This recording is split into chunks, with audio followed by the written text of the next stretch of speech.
My name is Tia Massar, and this is my TED Talk for KSP 550, Human Relations in a Multicultural Society. My talk today is entitled Pathological Science. Ooh, ooh, ooh, ooh. Oh, darn, she called on Billy again. What you have just seen is a microcosm of what Carol Gilligan would have you believe is the academic experience of the average American girl. Unfortunately, what Miss Gilligan's study really was is what Nobel Prize winner Irving Langmuir termed pathological science, or the science of things that just aren't so. A great deal of time and effort has been spent trying to fix a problem that has been grossly exaggerated. I'll describe what this study claimed, why the results were suspect, and how the study was used to change educational policy. This will demonstrate that it is crucial for all educators to be careful consumers of research. In 1990, Carol Gilligan, professor of gender studies at Harvard Graduate School of Education, released a study sponsored by the American Association of University Women. It was called How Schools Shortchange Girls.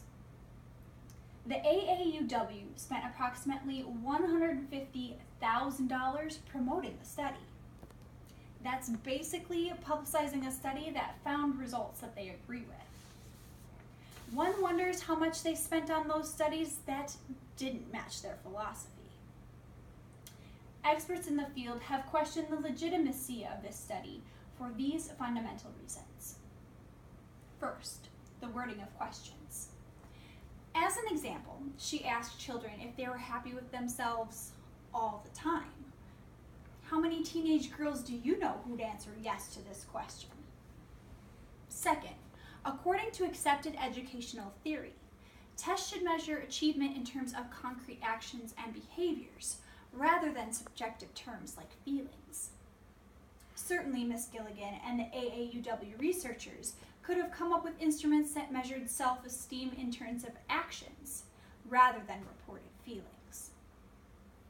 The third issue is the exclusion of race. William Tate, writing in the Journal of Mathematics Education, reviewed studies, college admissions exams, and advanced placement test results, and found that minorities, not girls, are shortchanged. In the studies, Asian children, regardless of gender, were least likely to speak up in class. So, if how schools shortchanged girls were true, you'd expect fewer women in college and declining test scores. In fact, what happened was more women than men enrolled in college, and more girls than boys came prepared for class. On average, 8th grade girls scored 11 points higher on standardized reading tests than boys, and by 12th grade, that gap had jumped to 16 points, according to an issue of Newsweek. Finally, and perhaps the most telling, is that the AAUW conducted the study in their own words, to put some facts behind their already firm conviction that girls were being victimized. Any study that sets out to prove a preconceived assumption is suspect. Credible social scientists prefer objectivity. Despite the obvious methodological shortcomings of this study, the media was attracted to its inherent political correctness. In the 1990, the New York Times ran a flattering article about Gilligan. Many people consider Carol Gilligan, who was Harvard's first professor of gender studies, as groundbreaking and influential. She appeared on Oprah and many other TV shows, becoming a darling of the media.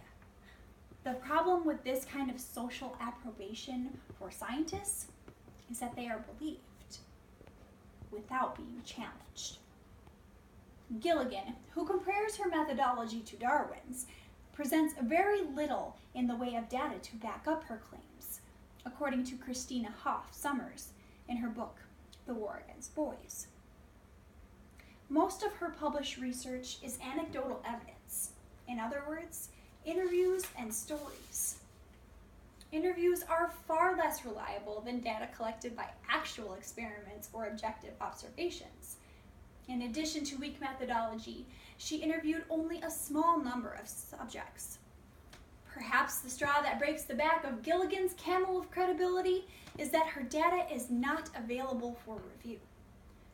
If one is a scientist and wants to be taken seriously, one's work must be subjected to review by peers.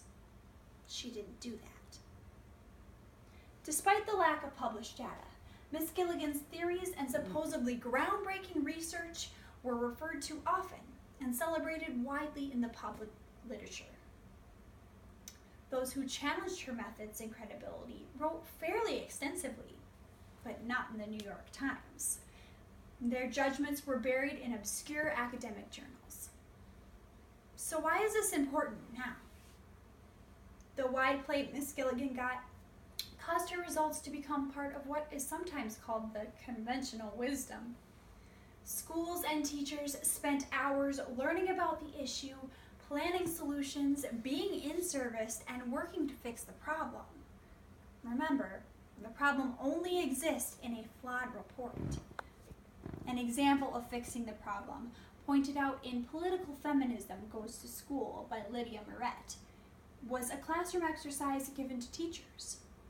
They were to rewrite Cinderella in a way that eliminates gender bias and reflects gender equity. It makes for a pretty lame version of Cinderella, by the way. It still goes on. The conventional wisdom is a persistent thing, particularly when it matches the demands of political correctness. It is indeed pathological science.